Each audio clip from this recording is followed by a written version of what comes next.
but I wanted to talk about hobbies. Yes.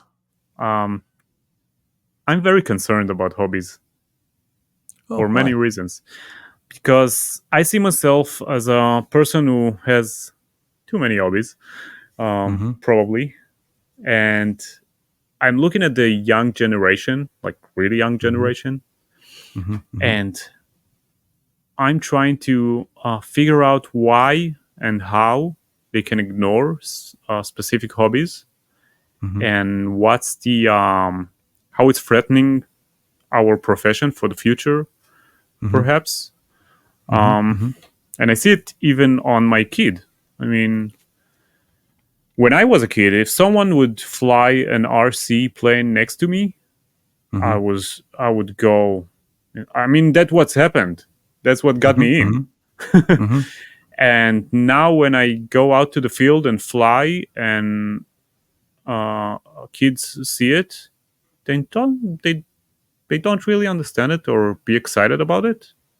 Just, yeah, whatever. And I afraid it happens with guitars as well and other hobbies. It somehow became like old people stuff.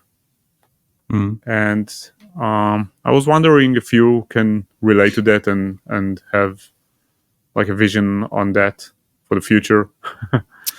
Yeah, I mean,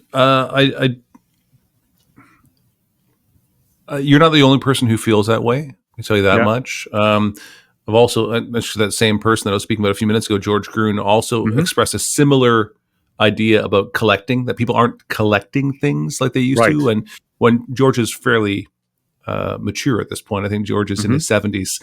But, people used to collect stamps and butterflies. And, there were all sorts of things that people collected.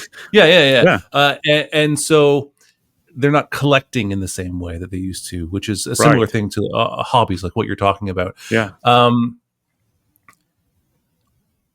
So for me, I think what we're really suffering from is a lack of curiosity. Right. Yeah. Because one of the things that is disappearing from our world without really being noticed is contemplation. When you can get the answer, or you think you can get the answer, an answer with not an answer quickly Yeah. with Google or however you're looking things up, or ChatGPT or whatever it happens to be. Right. Yeah. A lot of people just sort of accept that and move on. Right. So you don't have the same possibility to just sort of sit and stew and ruminate, think about something, to contemplate the effects of that for long periods of time. There are people who still do it. Yeah. Perhaps they're somewhat obsessive, and it takes a certain amount of obsession to do that sort of thing. But I also think that the hobbies that we acquire are new hobbies because it really wasn't possible for your father to have a hobby of AC airplanes. Maybe, definitely not your grandfather. That didn't exist. And so this idea of curiosity and contemplation, I think, is really important, and it's really important to foster that in our children. And so one of the things is, and I've been public about this before, is I get very sad when I see children with screens. I would not give a child a cell phone or an iPad. I think that we are creating huge problems by doing so.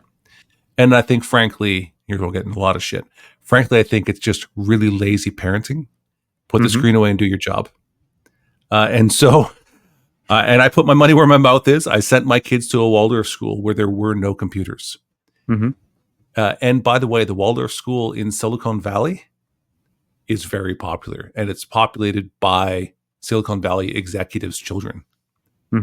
Even Steve Jobs from Apple didn't allow iPads and cell phones with his kids. Yeah. Believe it or not. They create all these things, but they're of the opinion like, no, we make these things so easy to learn. You shouldn't don't need to learn them as a child. Right. You need to learn how to deal with problems as a child.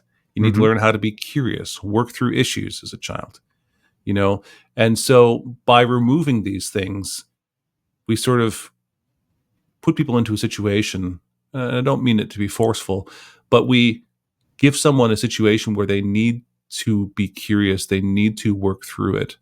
So, and one of the reasons that curiosity is so important, and one of the clear signs that it's missing from our current youth, is that I was listening to a neuroscientist recently on a podcast, Diary of a CEO. That's the biggest podcast coming out of the UK at this point. It's not really about CEOs at all. It started off that way.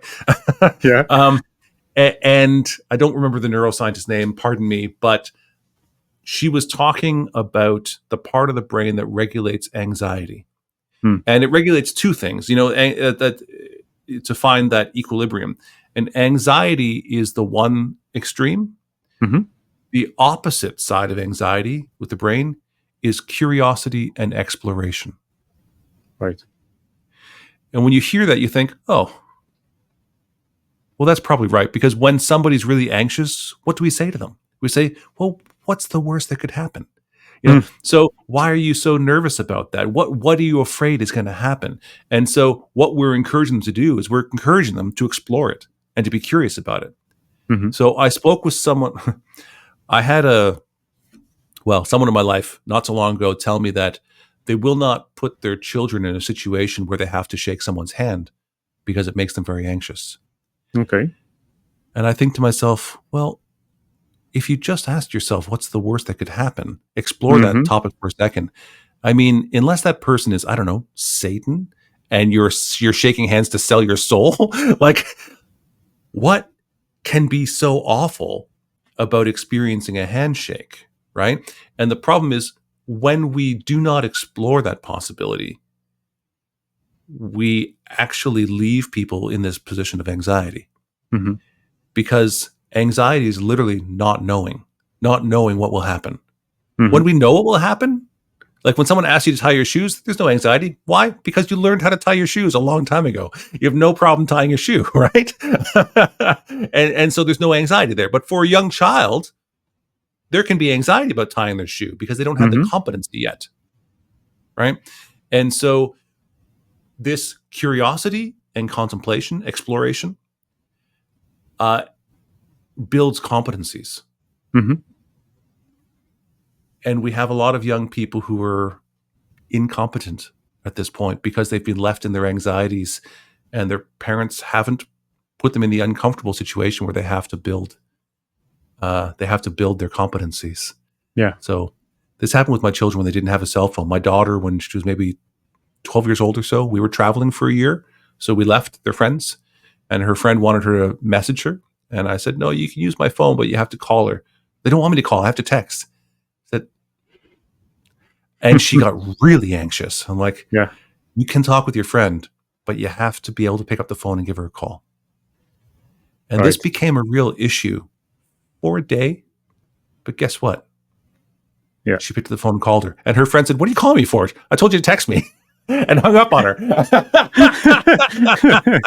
she called her back and said, I'm not allowed to text. I can only talk. And they worked it out. And guess what? Yeah. My daughter can talk to somebody on the phone now, and they can look them in the eye, and they can shake their hand. And so it's that curiosity is super important. So I don't want to beleaguer the point here, but what you're talking about hobbies, I think actually is very directly connected to the fact that we give people a false sense of knowledge. I call it empowered ignorance. Yeah. So we're empowering them to be ignorant.